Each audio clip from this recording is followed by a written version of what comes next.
time for another episode of the Tech Informist Podcast. Let's get started. Welcome, everyone. I'm Kevin. I'm Brad. And on this episode, we are going to talk about the Galactic Attack VR coaster experience at Six Flags. New Surface Pro unveiling. Some Google Pixel devices are getting blacklisted. Microsoft introducing Mixer. Intel is taking 2 big steps to push Thunderbolt 3 on PCs. Welcome back, everybody. This is episode 178 of the Tech Informist Podcast. I would ask you what is new, Brad, but I know there's so many things. It's sitting on the desk next to me. It's sitting on the desk, yeah. One of the perks that you get, and I don't know how much detail we need to go into any of that stuff. You're an employee. I am. And employees get different perks and different little things. Yeah. Yeah, I'm loving my kind of, as it were, dream of working at Microsoft. And here I am. I'm working at Microsoft. I'm working my way up. I'm doing my thing. And I also do a tech podcast on the side. Go figure. So you're 2 weeks in. What do you think so far of just your overall kind of experience and some feedback that I absolutely love not working summers in a shop where it's 110 degrees inside when it's like 100 outside. So that's a plus. Although this past week we've had like 60s and what? It's been beautiful. Yeah, today driving in it was like 73. I'm like, love it. Gorgeous. You love this weather. Microsoft really takes care of their employees. I must say, I'm impressed by everyone around me. All the teachings that I've been kind of learning and taught by, and everything's been going great. Obviously, they want you to be able to succeed, be the best person, we'll just say brand ambassador you can possibly be. Mm-hmm. Which, I was already that before I got hired. Yeah. So this isn't like me putting on a front. Yeah. If you know me, you know I love Microsoft. Yeah. So there's no hiding that for people that have followed this show for as long as they have. And since you stepped into the co-host chair, they know. Yeah. Yeah, Brad likes Microsoft. Just a little. Just a little bit. I had a little run-in with Mr. Samuel Ventimiglia this morning. And he bought a case and a game for me, and thank you, Sam.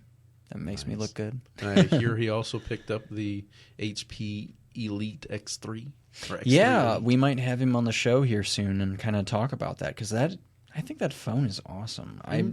I still do love Windows Phone, don't get me wrong. I just really wish we had apps. I really do. Which is actually funny you mentioned that, because earlier this week, I seen Michael Fisher, a.k.a. Mr. Mobile, on Mobile Nations and all that. He put the Windows mobile launcher on one of his devices and was just showing it all off. I'm like, yeah, that's cool. It's a neat little launcher if you've been itching to get back to that visual look of the Windows start screen. Mm-hmm. It's beautiful, and that interface was just great. It's funny. I think I resolved 2 Windows Phone tech issues this week. Really? Well, because no one else has used them in the store, really. So when it happens, they call me over. Yeah, that's true. You were probably the person that has used Windows Mobile the most in that store. Lineup Absolutely. Of people. Yeah. Just through and through. Yep.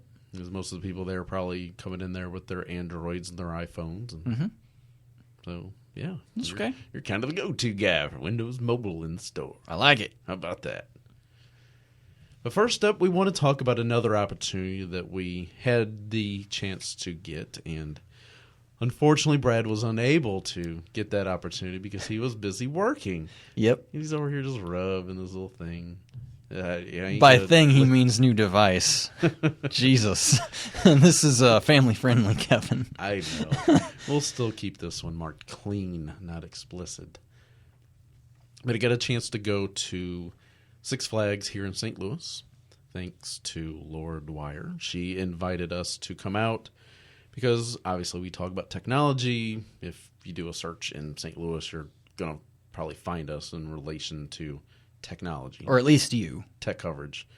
Your name comes up because you get mentioned in a lot of stuff, too, which is really cool. I like that. I don't necessarily always like the quote-unquote spotlight or attention, and like that's fine. Just go ahead, share the wealth. That's right. Even like when they mentioned our friends at Verizon, how they reached out to you about the TV opportunity. I'm like, yeah, go right ahead, sir. You want to go be on TV here in St. Louis on a morning news show?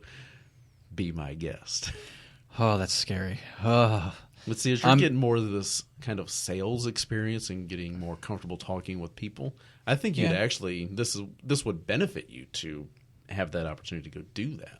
Yeah, it's true. It right now it kind of clashes with my schedule. That could change. Once you have your somewhat permanent schedule. Right now you're in training schedule. Well, yeah, I'm on training schedule. I just, in quotations, graduated from that. Saturday is my first real day as a full Microsoft employee. And then this next week is right before vacation, so I'm half clocked out-ish. Not completely. No, but not the same way that you would be at your previous position where you would have mentally been kind of checked out a next little week bit. might be interesting recording-wise. We'll have to figure that out. Yeah, that's the thing. We can't say what's going to happen with this because we don't know how things are going to work out scheduling. Yeah. Who knows? But anyway, back to Six Flags. Had the opportunity to go there and try out the Galactic Attack virtual reality coaster experience. And that's with what device? Samsung and the Gear VR and the Galaxy S7. Yeah, that's pretty cool that thinking about that, it's like 2017. Mm-hmm. I mean, they had it last year, but it's 2017, and they strap a phone to your head, and you have this sort of augmented ride reality thing happen. It's just crazy. So I'm presuming this is going to be kind of a traveling kind of experience because here in St. Louis, we were supposed to do this a couple weeks ago, but as we've mentioned in the past, the weather has been pretty crazy with rain. Mm-hmm. Just seemed like every time they had invited us to come out on a Tuesday or Thursday or whatever day it was, it ended up raining. And so it ended up having to combine this with Media Day for the new Spinsanity ride. So there's TV stations, there's radio stations, all these other people, and first riders for the Spinsanity. And it was kind of interesting because, unfortunately, like I said, you were unable to go. So here I go again, trouncing off to do something by myself. And it's like, this really would be more enjoyable to experience with a friend or somebody. Yeah. And I get there and talking with Kelly, who's going to be kind of like my personal guide. And obviously, I've been going to the park probably longer than she'd been alive. Here I am, 41. She's probably in her late 20s. She lives in Eureka, so she's used to Six Flags. And the park has changed over the years. It has. But a lot of it is still the same. Screaming Eagle's still there. Screaming Eagle is still there, which opened the same year that I was born, so me and it are still... It was the tallest coaster in the world when it opened. Yeah, tallest and one of the fastest when it opened. That's crazy. And it's still probably my favorite roller coaster there. Huh. So this Galactic Attack experience was paired up with the Ninja, which has two loop-de-loops, and a corkscrew. So it was one of the first rides in Six Flags St. Louis to have that kind of stuff. Loops. Yeah, it had the jet scream. It was just one loop, and it was very short. I really like corkscrews. Corkscrews, it's a pretty fun experience. So you strap this on, and we had they were able to record a video of me experiencing it. You don't see what I'm seeing. But you kind of get some of your reactions, like you were saying when you finally see the wormhole. You're like, oh, you sort of see that kind of almost light up your face, except you don't really see most of your face. It's more of your mouth. Yeah, it's like, ooh. You see, ooh. And it was kind of interesting because they put that on and the screen everything's going. It's all set up. And you see kind of the outlines. A typical first-person air shooter kind of game. You see a lot of that similar stuff. But you still see the track. You still see the grass and the mine train, which is like right next to the Ninja. And the ride takes off. It starts going around the corner, goes up the hill, and midway up or a little further, that's when the whole virtual reality aspect of it kicks in. You go through the wormhole, like we said, and you see ooh. And next thing you know, you're seeing just a bunch of black, and start seeing all these little ships. You're looking around at different things. You look down, and there's the flight stick to control the ship, but you can't really control the ship at all. Because the ship's already on a preset. It's kind of like a rail shooter, actually. Yes, it's kind of exactly. It's a rail shooter, and the way that you shoot the gun's automatically firing at all times. The direction you're looking is the direction that the gun is firing, and you're going through the ride, and all these different ships are all around you, and you're looking at them and trying to shoot them and stuff like that while still going around the ride. And I'll admit, I'm somebody that is somewhat prone to motion sickness. As I keep getting older, it just kind of gets a little bit worse. Okay. Not to the point that's like, oh, I can never do this again. Mm-hmm. But it does leave me thinking, yeah, I feel a little tingling in my head right now that I don't need to do anything else. I know that is definitely not something my wife would enjoy via virtual reality, and the fact that, she's going upside down, corkscrews, all that stuff. She definitely is not. She gets motion sickness easy, so it's not for her. And I don't think, had I ridden the ride without the headset on, I think I would probably still gotten off feeling pretty similar. That's just with Ninja, I always feel like it kind of, for lack of a better term, it kind of beats you up. Yeah, and it's a rough ride now. It is. Maybe when it came out, it was relatively smooth, so to speak. It was real smooth when it came out. Then, of course, it starts settling as the ground starts settling and things kind of shift, and you're like, it's a little rougher. Yeah, it seems that it just gets rougher as time goes, but it still works. It's fine, I guess. Mm-hmm. Just watching your experience on the coaster, it's almost hard to believe that thing doesn't come off. Yeah, it is, because it's strapped on there snug. I wouldn't say it's overly tight. They make sure that everything's comfortable, and there's kind of a little loop that goes underneath your chin that they kind of zip up a little bit. Almost like what you'd have on a safari hat with the little thing you squeeze and you pull up the string. Right. Yeah. You get that nice and comfortable, and you're going upside down and the corkscrew and shaking all around and looking all over the place. You would think that thing would fly off. The other thing that kind of struck me is the fact that on the Gear VR, they don't put the cover on the phone. No, yeah. So it's just like wide open. I'm like, I don't know how. Stay nice and cool. Yeah, and I think that's part of it, is to help keep it cool, because these devices are running constantly. Right. And I showed you a picture, and there's so many of them. I couldn't even begin to tell you how many that they've got there. This experience. Just looking at that picture, it had to be upwards of 40, 50 plus. Easy, yeah. And everything just felt fine. It was comfortable. They have all the sanitization wipes and stuff like that for sanitary purposes, of course. Mm-hmm. Like I said, it's only going to be here in St. Louis until, I believe, the 4th. So like next weekend, yeah. The last go-round. So if you're at all interested in this and you didn't get a chance to try it last year, if it came to the Six Flags near you, I'd recommend at least going and trying it. Yeah, just absolutely. giving it a whirl and just seeing it, because I thought it was pretty well done. It kept you looking kind of in the direction you'd probably be apt to be looking just during the ride as it was. So it was pretty well done. I was kind of impressed, trying to figure out, like, how are they going to incorporate this into a roller coaster? Right. And they did it. It not bad. Yeah, if I get any extra time, that's funny to say right now, next week I might try to go, just to, especially for that, and of course Batman, because that's a Batman's great, yeah. And Mr. Freeze, I gotta hop on that. It's right there, might as well. It's right there. Yeah, but it was pretty neat. Got a chance to talk with Pete Carmichael, who is now the park president. This is his second season in St. Louis in that role. He spent 15, 16 years in the New England Six Flags. Okay. And worked his way up from an intern.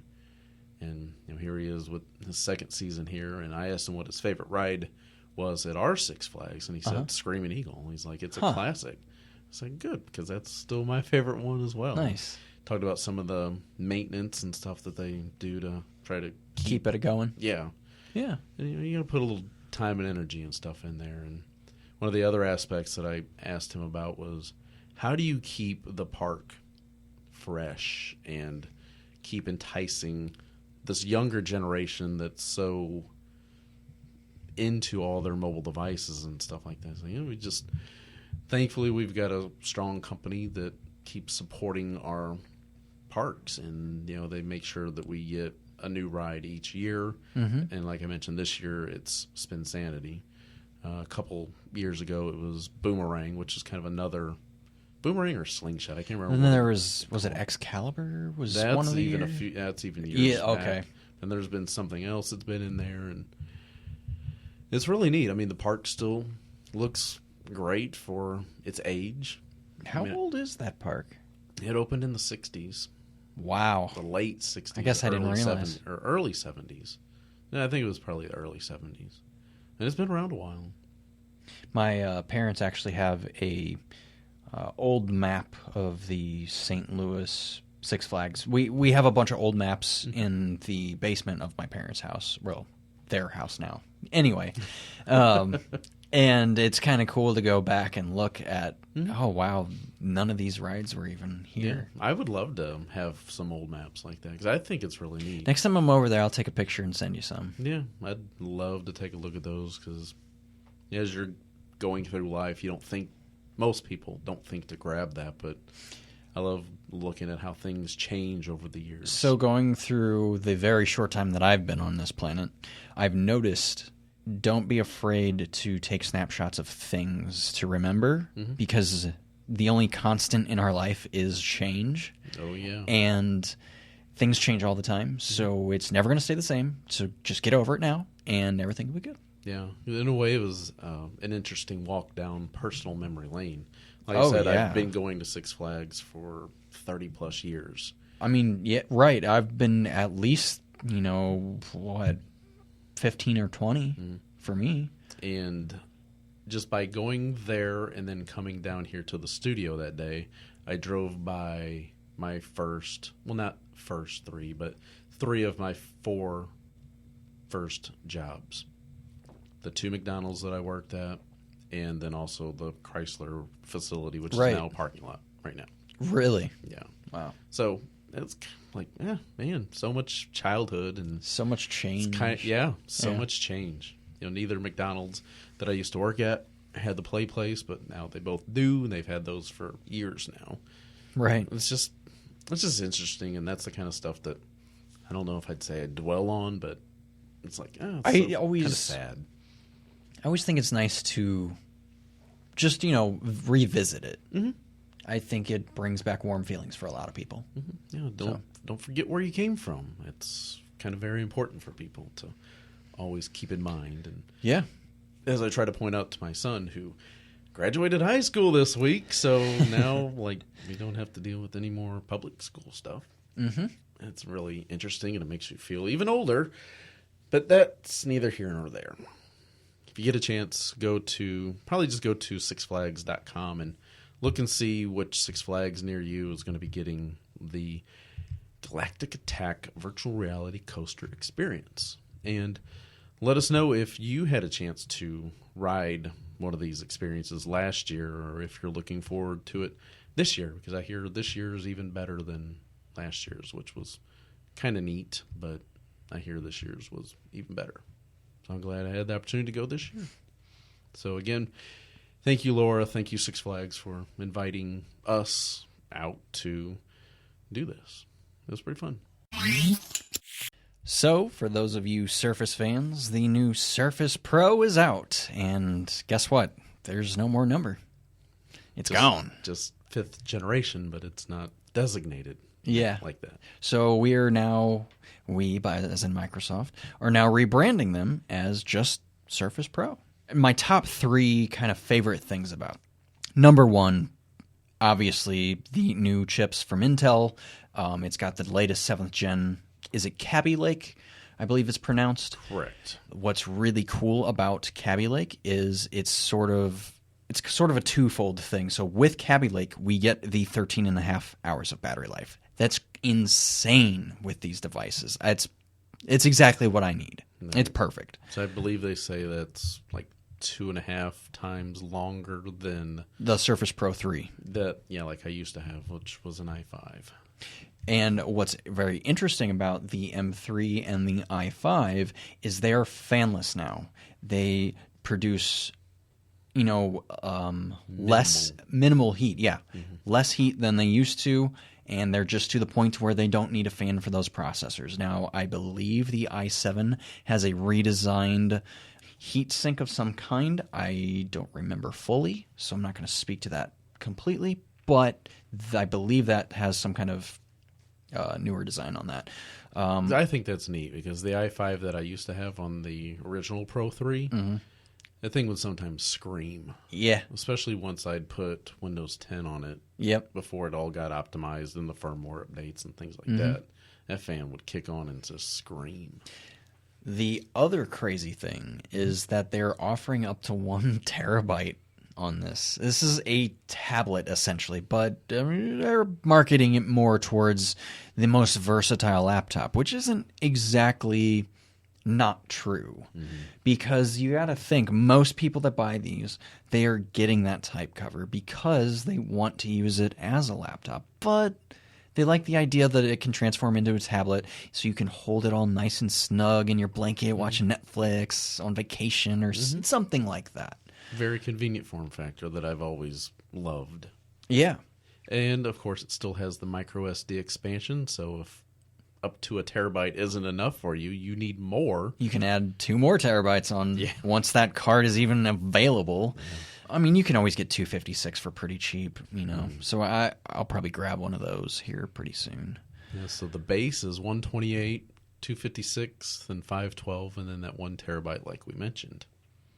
Yeah, and honestly, 128 for a PC is a great place to start for storage. Yeah, something that you're not going to be doing a whole lot of video and processing and stuff like that. The other really cool thing that they did is it doesn't seem big until you actually see it. I have a picture that maybe I'll share out on Instagram here. I took earlier in the week. I didn't want to jump the gun on it because obviously I work for Microsoft and I don't need me getting in trouble for a silly picture. Now that they're out in the wild, they're set up, it's been a couple of days, I'll probably go ahead and share that out. But essentially that kickstand goes back 165 degrees now. It almost lays flat. Right. It gives you about 15 degrees of clearance between the surface and the table. Yeah, which I believe it's even like a little bit wider stance than the previous versions of the Pro line. Which was, I think, 151, I want to say. It was the previous how far it could lay back, and now it goes to 165. It doesn't sound like a huge jump, but when you see them side by side, you're like, wow, that's almost like... It sort of reminds you of the reason why they designed the Surface Studio like they designed it, which, again, with the new pen, which is 4 times as accurate as the old pen, which is insane. Right, because it was pretty accurate. And then the new dial, which works on the screen of the Surface, which is awesome. So the Surface dial does work with the Pro. Yep, with the brand new we'll just call it the 2017 Pro. Right. Interesting. It's our, it's the thinnest, lightest Pro device that we offer. Same form factor, essentially, really, isn't it? And that's the greatest part. There's like over 800 new customizational parts that they've added, but it's the same form factor. Wow. It's insane. I don't know how they do it. And, Panos and his team they're fantastic. I absolutely love listening to him talk about his products. I love it. So based on the spec comparison with like an iPad Pro, for example, they list the weight being 1.69 pounds. I'm presuming that's without keyboard? I don't know. I would almost presume that's with a keyboard, but maybe I'm wrong. Yeah. Like you said, the battery is listed at about 13 and a half hours. Yeah, and that's really the biggest selling point, in my opinion. The 13 and a half hour battery life is it's just incredible. I mean, 9 and 10 is great, but once you start getting past 12, that's a device you can use all day. And for a lot of... Theoretically. Right. Obviously, it depends on what programs you're using, but, I mean, if you're using anything more intense, you're probably getting a Surface Book anyway. Right. Because that's 16 and a half. Right, one of those docks or something like that, maybe. But, starting price is the same as the old Surface Pro 4. $799. Obviously, the Surface Pro 4 is probably going to take a dip of some kind due to, if we look in the past of when a new device comes out, that's probably what happens, right? I mean, I don't know information until they tell us on the floor, oh, hey, by the way, it starts at this now. I think one of the gripes, if anybody's going to have a gripe, will be the fact that for that same $799 start price, you don't get the Surface Pen included, right? Right. So that is probably the most notable thing about the new Surface devices is the pen is not included. I would say the biggest reason why is because of the crafting and customization they did to these pens. They are 4 times the accuracy. They've got tilt in it. It's like 4,096 or 4,065, something like that, a points of pressure. That it's some insane number that no one's in their right mind is really looking for, but it's something Microsoft offers. So now you can really go to town on this thing and do just an amazing artistic job at something. Well, I'm sure artists are really going to like that because it's one of the things they really have enjoyed about the iPad Pro and how well the Apple Pencil has worked with the display. So that's the other thing. The pen will go up in price too. Now you can get them in matching colors to match the new cobalt blue and burgundy and the platinum. The type covers. The type covers that will, the Alcantara type covers that will be sold alongside of them. Sorry, I had to do that. And the Surface Pro unit itself stays the same color, right? Still silver. Correct. Only. Yep, and that's just kind of that flagship premium color. It's just, that's what they do. Although with that Surface laptop, though, you can get it in different colors. I'm kind of surprised with the new Surface Pro they didn't do that. I mean, who knows what maybe that'll be who knows? Like I mean, if fall refresh or something like that. If the laptop goes over well, who knows where the Surface line could end up? Maybe they might start doing colors. I personally want to see them do a purple Alcantara type cover. I would buy that in a heartbeat, not even think twice about it. Like a kind of a royal, like a deep purple. Oh, yeah. I'd be all over that. I would. Still has an 8-megapixel rear camera and a 5-megapixel front-facing camera with the face authentication. So that's nice. Mm-hmm. And, obviously there's still the fingerprint type cover that you can get. Not a big deal. It's a little bit more than the regular type cover. It's the same price as the Alcantaras. So, you pick your... Which, how much is the price bump from a standard type cover? $30 more. That's not bad. No, it's like if I'm already getting one, and if you go ahead and get the bundle with Complete and the warranty and Office 365, it's like $30 more. What? Yeah. Yeah, you may as well. I mean, and that's just me speaking personally. Of course I'm going to do that. If you're going to have the device for a while, why not enjoy it? So the price range is $800 up to $2,700. Yep. Not too bad. I mean, this isn't a play thing. This is a device to get work done kind of thing. It's not your average tablet. This is a pro device, hence the name. So I've always been a fan of the pro devices. I've always wanted one, and there's one sitting next to me right now, so just saying. Yeah, it was kind of funny that earlier this week, a friend of mine that I've known her since I was born, obviously. Yeah. It's kind of like my unofficial grandmother's daughter. So I've known her forever. Mm-hmm. She said she was looking to possibly get a Surface Pro for travel, and she asked me my thoughts on it. I said, I loved mine when I had it, and I kind of miss not having one. It's amazing. It's so light. So here's the interesting thing that I just found out this week. So it used to be that you could almost get away with just saying that it's a tablet, which would mean you wouldn't have to take it out of your bag. During TSA checks. Correct. And all that stuff. However, anything larger than a phone now must be checked by TSA. So you have to take it out of your bag, regardless if it's a tablet or not. They're worried about, the laptop bombs or whatever they were talking about on over the news. I'm sure you've heard about it. So just so you're aware, unfortunately, that's not something you can skip anymore. But, it's super light and thin, so not a big deal. So these are available to go look at in Microsoft stores, but Correct. They don't come on sale until sometime in June. So they launch the same day as the laptops, June 15th. Okay. The pens, we are not sure, and I believe the new ArcTouch mouse, which I have to get one of those. That is nice. It's nice. I've played around with that the other day at that store. They kind of got rid of the ribbing on the inside, and it's just nice and seamless. They have the new colors to match the new Surface type laptops to match the new covers. Yes, exactly.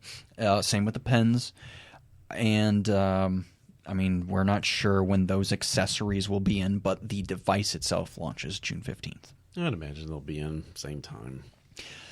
We'll see. Yeah, we'll see. All right, so if you have been having trouble trying to find a Google Pixel device and you've considered going through secondary markets such as Swappa, who I've purchased and sold devices on that website, swappa.com, free plug for you all, there have been some Google Pixel devices that have been purchased through Project Fi that are being blacklisted. Huh. Now, being blacklisted just doesn't mean that it was done by the carrier, but it seems like for some strange reason some of them are getting blacklisted, and Swap has noticed an uptick of devices that have been suddenly getting blacklisted for some strange reason. So according to what Google has said to like 9 to 5 Google and stuff like that, user named Kyle found out that his device had originally been purchased through Project Fi, which ended up being blacklisted, which they determined seems to be the reason why it's being blacklisted. So they're not being blacklisted due to being stolen or defaulted on, but it may just simply be an error with Project Fi not disassociating that device's IMEI number with the original account, which if your phone is stolen or lost, that's how your carrier will lock that phone from being able to be reactivated by whoever stole it, rendering stole it basically useless. A brick. Yeah, it's a brick. It's a nice Wi-Fi device, but it's not going to be used as a cellular device any longer. So hopefully Google is going to be able to get this fixed, because being able to purchase devices on the secondary market is kind of a good thing to do. And that's one of the things I do love about Swappa, is the fact that if you're listing a device to sell, you have to put in that IMEI number in order to determine if it's been reported lost, stolen. So whoever's potentially going to be buying it knows they're getting a device they're going to be able to use. Not like on eBay where you're just kind of rolling the device. That you're just kind of rolling the dice, or Craigslist, or just some sketchy person on Facebook Marketplace, or something like that. So that's one of the reasons why I like and kind of help point people towards Swappa, is you got a little bit protection there, and you can use PayPal to make your purchase, which gives you additional protection over your purchase and sale as well. Yeah, Swappa is probably one of the better sites out there to go get a device. eBay can be kind of sketchy on devices. I mean, you will still get what you were initially sold, and that while that's fine and all, you may not know where the device comes from, which can be concerning sometimes. Not always, just kind of, keep an eye on those things. Yeah. So this is one of the things now with the Google Pixel, just pay attention, because it's not like this is something bad. And I do believe that some users have said that they've been able to get Google to just exchange the device, because it was not like it was really stolen, and Google understands that, and they'll possibly swap it out to you. So that's an option as well. So for those of you who are aware, Beam was a thing on Xbox, and it is no longer because it is being rebranded as Mixer. Now, why is it being rebranded? Beam seemed like a great fit. I'm beaming out my stream, kind of. Just like SkyDrive was a good name. Yeah. So the reason they had to rebrand was due to some kind of, I would imagine, licensing issue, across seas if they want to be a global streaming company, which is what they want to do with Xbox and Windows 10. They had to rebrand it as Mixer, so here we are. And the really cool thing is they kind of launched this all day and date together. So it's coming to Windows 10. It's coming to Xbox One. I can't really speak to 360 because I don't know for sure. The apps that are coming along with it are actually out now, and I just installed them on my phone today. So there's Mixer, and then there's Mixer Create. So what Mixer Create helps you do is helps you chat with the stream while you're already on your Xbox or Windows 10 doing your thing on, in the stream, and maybe you're in between lobbies or you're at a pause screen on a break. You can kind of chit chat with your fan base, as it were. This is really kind of neat. I think Microsoft's needed a streaming platform of some kind, something they can call their own. The other cool thing that was kind of announced today was their flagship store in New York City will get a dedicated studio for Mixer. I'm not sure exactly where, but it's a dedicated studio for the Mixer platform, and that's pretty cool. So, there's all kinds of different streaming services right now. You've got YouTube, you've got Twitch. Sure, I'm missing something in there, and then now we have Mixer. I don't know. I guess we'll kind of see how it takes off. I think it's really neat that they've already put the apps out there. You can go and stream on them now. I don't know 100% for sure if the apps are available on Xbox and Windows 10. I would imagine that they are, because they're available on Android and iOS already. So maybe check those out in the next few days. They should be up and running, and maybe give it a shot. The low latency on what was Beam and is now Mixer has been pretty phenomenal. And one of the coolest thing is you can actually add streamers to your channel and have 4 different screens streaming at the same time so that the chat can interact with all the same people in your game. So if we're playing Destiny and we're doing a raid, you can see that raid from different points of view, which is really cool. Especially since Destiny is moving towards more of a 4-player kind of match system, especially in matchmaking in player versus player. So really cool stuff, and especially, again, Gears of War. That's my go-to. So of course, yeah. I think it'll be interesting to see what they do with all this Mixer stuff and get all these streams and things like that. Yeah, they even give a potential possibility of something that could happen where you could actually be streaming Pokemon Go from your phone and also interact with the people telling you, oh, hey, go left down that street or go right down that street. And they could help you make choices in the game while you're kind of just having fun with it. Because they did kind of show this off a little bit at a prior event a few months back. Under the Beam name, obviously. Yeah, and I can't remember her name off the top of my head. She was doing Forza. Okay. And, she was doing it during the presentation, and she had her friends, they were all getting on through Xbox Live and kind of, hey, do this and blah, blah, blah, do different things like that. Now, it's kind of interesting. Obviously, this is sort of all tied into that creators update for Windows 10. Is definitely going towards that. Microsoft's giving people power to create things. I think that's cool. I think that, you can go out there, you can get those different apps. We'll have those.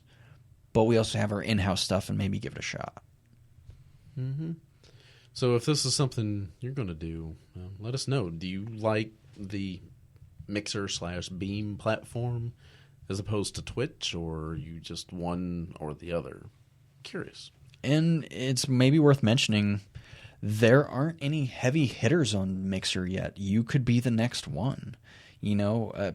All the other platforms, in the same way that iOS and Android are kind of flooded, this is kind of a new player to the game, and if it becomes a streaming platform that is viable, that Microsoft's going to keep around, I mean, you could be the next big player, really. Yeah, you could be somebody that gets an opportunity to get some attention. Yeah. For your game playing or your entertaining aspect of it, because it's not so much or how good sometimes somebody is at a game, it's just how entertaining they are while playing the game and interacting with their community and their viewers. Yeah, absolutely. It's very interesting stuff. Hopefully this does work and all that. Curious to see what they do implementing this with Scorpio and stuff like that. I imagine we'll probably hear even more about I cannot wait. Mixer and services like this in a few weeks at E3. I cannot wait. Hard to believe, man. It's all coming up soon. So next up, we have Intel taking 2 big steps to push Thunderbolt 3 on PCs. This is something that's kind of had your attention this week. Yeah, so, I mean, we all know that, the new Surface Pro does not have USB Type-C, and while that's maybe a little unfortunate, I personally don't see it as a problem, as none of my peripherals are USB Type-C, just period. So I guess I could care less right now. I would hope that the next Surface Pro would have a USB Type-C, and I think Intel is taking the necessary steps in order to kind of push that to become a more adopted thing amongst all PCs. And I would presume Mac. Mm-hmm. Yeah, I would love to have some Thunderbolt 3 USB Type-C ports on this MacBook or on that Surface Pro or even on like the Surface laptop. I mean, I see a world where maybe we'll have 2 USB Type-Cs on a phone someday, where you'll have one at the top for maybe a head jack, one at the bottom for charging, and you could vice versa them no matter... Yeah, no matter which one's plugged in, you could be charging. Yeah. That would be kind of interesting. I swear a phone maker is going to do that, and then we'll see. Wouldn't be surprised. We'll see how it works. Mm-hmm. Maybe if Microsoft comes out with the Surface phone, that would be the first one. Don't play with my heart. Play with your heart, huh? That would be very interesting to see. So theoretically, you could see future AMD-based PCs with Thunderbolt 3 ports. Not to mention more and more affordable Intel systems, peripherals, and cables. Kind of neat. I mean, I've always liked USB Type-C. It's worked well. You just plug it in, kind of like the Lightning port for the and iPhone. Really, that's what spurred them to make this a thing. If it wasn't for the iPhone doing that, who knows? We would have probably held on to Type A for a little while longer. I mean, I remember when Apple was making that switch from the 30-pin connector to the Lightning port. Everybody was like all up in arms and stuff because of their docks and all these other accessories. And whenever I first seen them, I'm like, man, it looks awful small. You would kind of be worried that the connector would snap. But, you look at the Type-C. The Type-C looks even more solid than the Lightning port and the connector. And like you said, the Apple, it works. It's a lot sturdier than I thought. I don't think I've heard of anybody that I know of that has snapped their cable or their port. Me either. And if you have, please let me know, and I would love to see pictures because that'd be interesting. Yeah. Definitely would be. Jumping back down in the comment section on YouTube, we had another listener ask us a question. And the user's name, I probably butcher this, but I will just say JAD, first name, and then HZIM was the last name. So I don't even want to try to butcher this out of respect. And they ask, how can we give our thoughts on devices without actually having them? And I believe this is in reference to the HTC U11 that we discussed last week. Because, we don't physically have the device. That's fair. I mean, So I guess in the way I look at it is everybody's got an opinion, right? And there are certain things that we like and certain things that we dislike.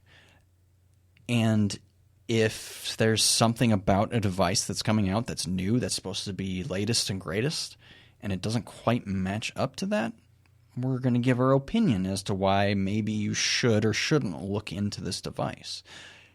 You know, obviously putting that device in your hands is going to be more fruitful for everyone, but that's not always going to happen. So sometimes it's really about just discussing, hey, this is what we know about this device, and this is our perspective on it.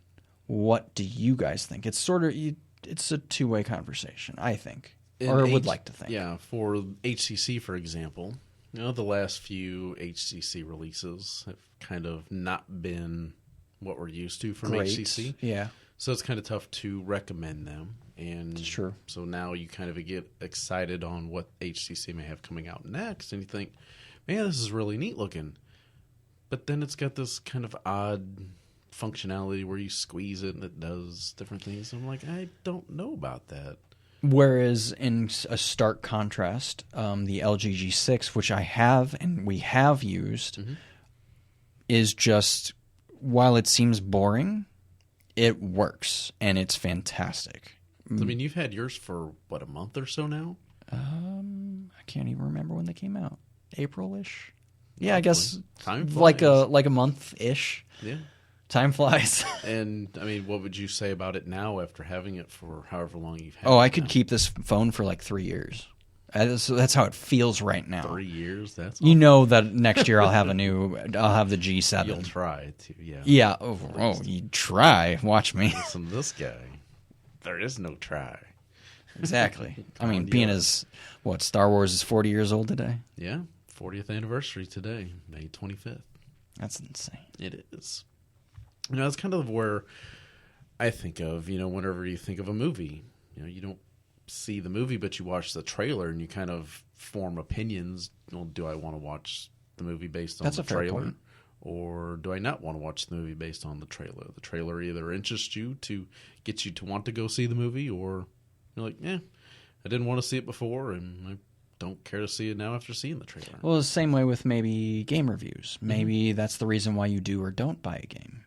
And, I mean, for better or for worse, you kind of have to look after you first before you start looking after some $1 billion company. You got to worry about you. Right. And I guess with us, you know, we do as much as we can to get our hands on the devices, don't get me wrong, but we can only do so much, being as we're not Windows Central, you know. Yeah, there's a lot of devices and things in the past that we probably could have got had we just reached out to our connections at AT&T and Verizon to get over the last couple of years. But just life has been crazy. Yeah, and it's just been within the last so many months that we've started getting devices again, and I think primarily that's because of you reaching back out to them, wanting to get more devices and try things out. Yeah. Which has been fine with me. It gives us an opportunity to try them and talk about them. Yeah, and again, I mean, I'm going to give HTC a shot. I'm going to go into Sprint as soon as they have them and check it out. All right, get a feel for it and actually get some hands-on time with it and just see how it is. Maybe it's even better than we think, and that squeeze functionality is actually going to be something that's useful. We don't know. And again, even just looking at a phone in the store isn't a full-on experience, to be fair. But at least I can hold it. Yeah. Things like that. And fingerprint sensors and things like that. Back when they unveiled the Galaxy S8 and the S8 Plus, that was my first thought was, I don't like where that fingerprint sensor We even talked about it, and guess what? That was an opinion based on what we visually seen online. Yep. Then we physically get the device in hand, and it confirmed what our thoughts were. I don't like the placement. I don't like it. Especially if you are a right-handed person, but you hold the device in your left hand so you can use your right hand to point. It's not good placement. I'm just saying.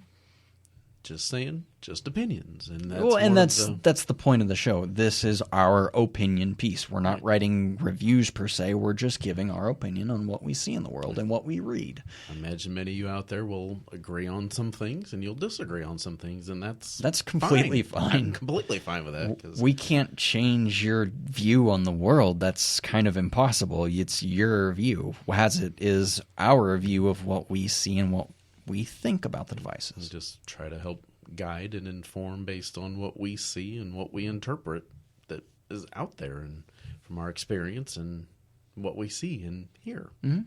It's a valid question, though. I like it. I know. I do. And I appreciate these last few weeks have people commenting on the YouTube videos, which they've been out there for a while as we've just made that a destination. When we publish the podcast, it just automatically goes out to YouTube. Mm-hmm. Not like we promote the YouTube version very much. But it seems like it's been getting us a little more interaction. I mean, it's YouTube, but everybody goes there to listen and watch everything. Mm-hmm. So, yeah, I just appreciate the interaction with people, and it's something I've been talking about for years of doing podcasts. And that's what podcasters like to know, that people that are actually listening, because we see download numbers, so that means somebody out there is listening. Mm-hmm. We love hearing from you all. So male, female, young, old, doesn't matter. We just like hearing about you, whether you agree, disagree, whichever. All right, it's time for this week's app entertainment and hardware picks, even though I don't think there's any hardware in here, and I don't think we've really had many hardware picks in here in a while. But anyway, that's still the name of the segment, by gosh. You want a hardware pick, go check out the new Surface Pro. Okay. I can't wait to get a chance to It's been a long day. Look at it. Maybe I'll swing by there tomorrow morning before I come down to the studio. Yeah. Just check it out. I won't be there. It's my day off. Ooh, Mr. Sazzabands over there gets a day off. Look at you. How about that? So first up, for those of you who are fans of Silicon Valley, HBO has renewed the series for a 5th season. Now, for some strange reason, I have still yet to see this, even though it has interested me even since before it launched. It's so good. I'm a little behind, like an episode. Usually get about an episode behind per week, and by the time I get to watching it, the next episode's about ready to come out. And I play this game where it's like, okay, do I watch this episode or do I save a few so I can binge them? But I love this show. This is one of the best shows out right now, especially new. When you say, talk about new shows, of course, it's already in its 4th season, got, renewed for its 5th. So if you're into tech like we are, obviously you are because you're listening to the show, you have to watch this. And actor T.J. Miller, who plays Erlich Bachman, I don't know if I'm pronouncing that name right, he is leaving the series due to a mutual agreement. So no details about the reason for the departure, at least as of earlier today on May the 27th. So I wonder... He's leaving. I wonder if that will wrap up at the end of this season or at the beginning of next season. I don't know. But it's just interesting to see it gets renewed. That's kind of a bummer. And he's not coming back. Yeah, that's kind of... I mean, I understand if, that's his personal choice, that's his life. But, in my selfish perspective, that's kind of a bummer. Yeah, it would be like Jason Alexander leaving Seinfeld in the middle of its run. It'd be tough to replace George Costanza in Seinfeld, in my opinion. Yeah, I don't know who you put there. He's a goofy fellow. Who knows? And speaking of binge watching, like you referred to, I'll just go ahead and throw this out there as well. Probably by the time that you hear this, Bloodline Season 3 is going to be available on Netflix to binge to your heart's desire. And this will be the final season for Bloodline due to the cost of production is getting a little bit high down in the Florida Keys. As it seems like more and more states are kind of doing away with some of the tax credits to entice producers and directors to bring their projects to different states. And Mm-hmm. Again, it's the whole we call ourselves the United States, but we're not really united in this fact that we still have to try to play the game of salesmanship to entice people to come to our state, and whether it's tax credits or a little bit more lax on these laws per se. Yeah. And in some states, you can do some pretty nasty stuff that's surprisingly not illegal, but most states are up in the 21st century. Real quick, I just re-mentioning the Mixer discussion we had earlier. Their Mixer and Mixer Create is out for iOS and Android, so maybe check those out in your free time. And then kind of talking about movies, Brad alluded to this a little while ago about this being the 40th anniversary of Star Wars today, May the 25th. As we record. Which is kind of funny that they didn't think back then that we should really launch this on May the 4th. Because with May the 4th... Yeah, that came later. Yeah, that whole cult. Somebody saw that, and they knew what they were doing. Like, yeah. That guy could have been or girl, could have been a marketing genius who came up with that. But obviously, it launched around the time of Memorial Day, which, again, this upcoming Monday is Memorial Day. Yeah. And that's usually the big kickoff week for the summer blockbusters. So that's kind of how that all works out. But this week in film history has been a pretty good week. Because you have also 40 years ago, as of yesterday, the classic... I don't even know what genre you put Smokey and the Bandit in. Is it a comedy? Is it romance? Is it action? I don't really know. Yeah, I don't know. I find it just more humorous. It reminds me of... it was Dazed and Confused. That's what it reminds me of. Okay. It's not necessarily romance. It's not necessarily a comedy. It's not...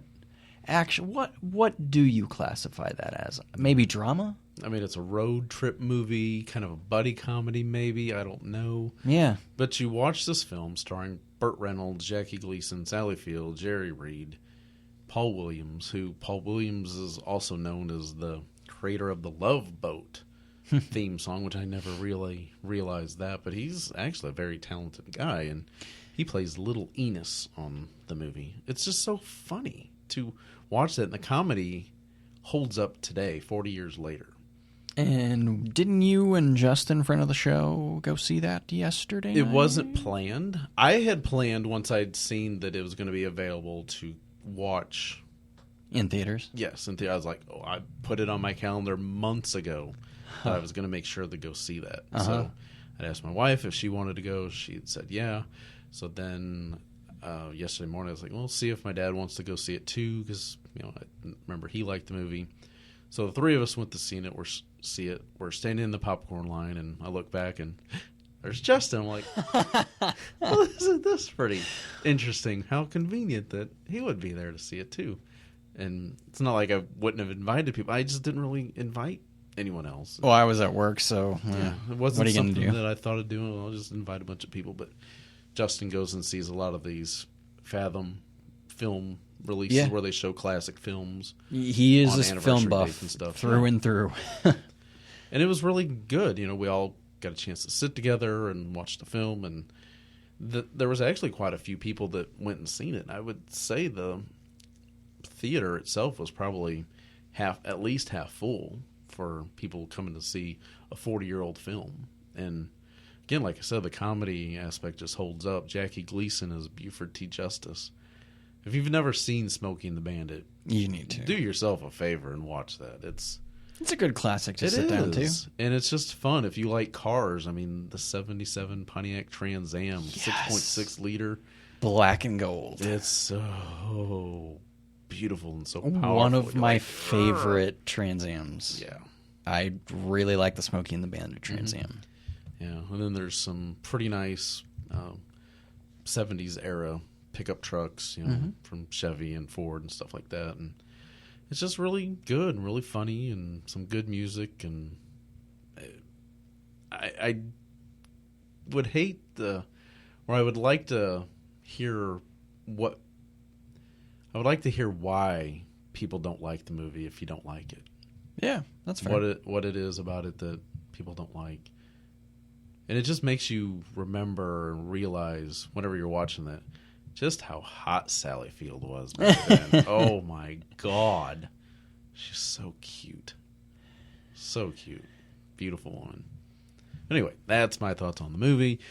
Wrapping up our app and entertainment picks for this week. Went and saw Alien Covenant with Justin, friend of the show. Exactly. Go figure. But that one was a buff. planned. You two intended to go see that. This together. is true. We kind of planned lunch, which turned into trying out a bunch of different beers and then going to see a movie with another beer. So, hey, go figure.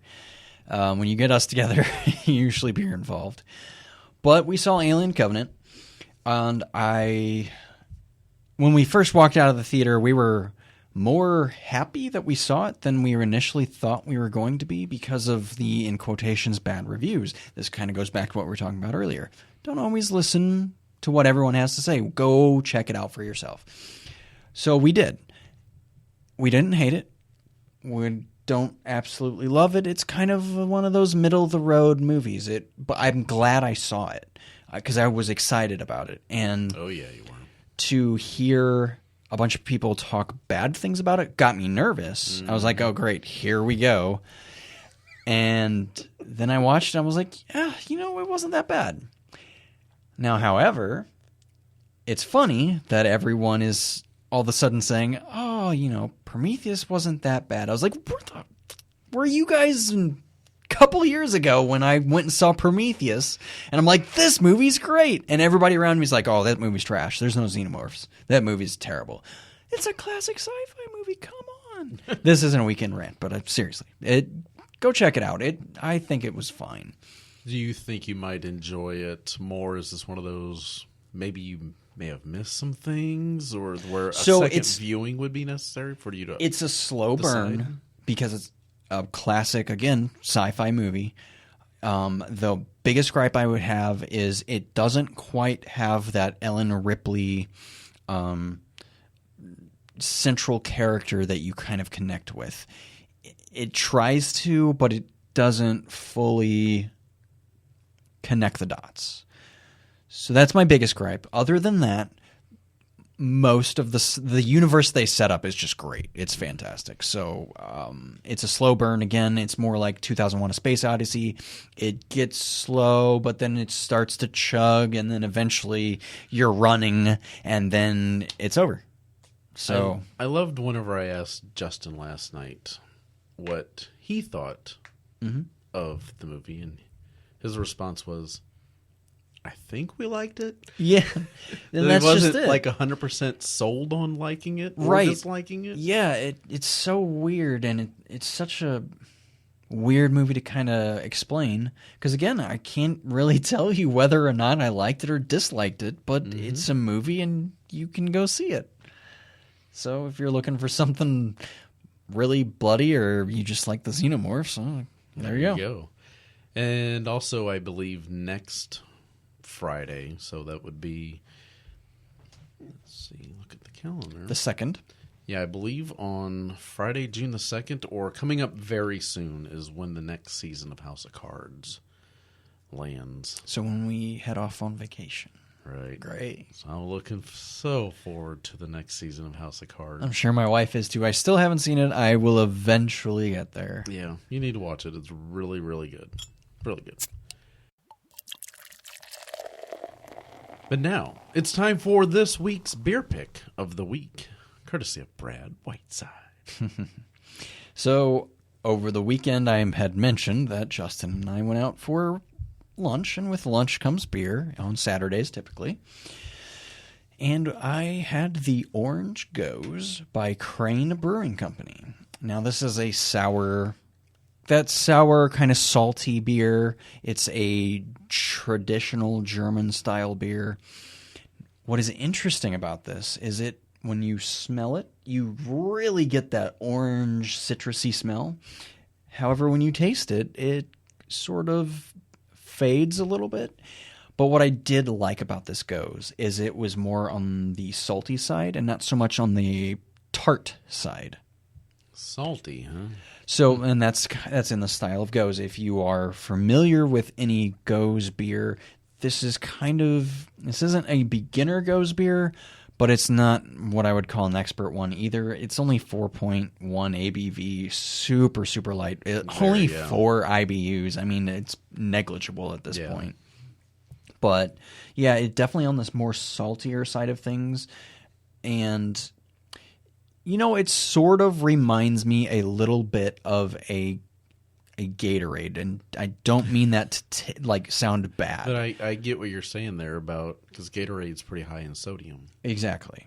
So you kind of have that little bit of sweet, a little bit of salt. Obviously, the orange notes when it hits your nose. It's refreshing and in the summertime, honestly. So if you see it on tap, I would grab it. And it looks like out of almost 3,900 ratings, it is averaging a 4 out of 5. So that's pretty good. That's pretty good. And it's from Crane Brewing Company, which is in small town Raytown, Missouri. Oh, it's not like it's a very I did local, not realize that. But I was trying to pick something outside of Missouri. Here I am again. There it is. All right. Well, there you go. It was added untapped in October of 2015. It's been checked in 4,443 unique times. So people are drinking it, and apparently people are liking it.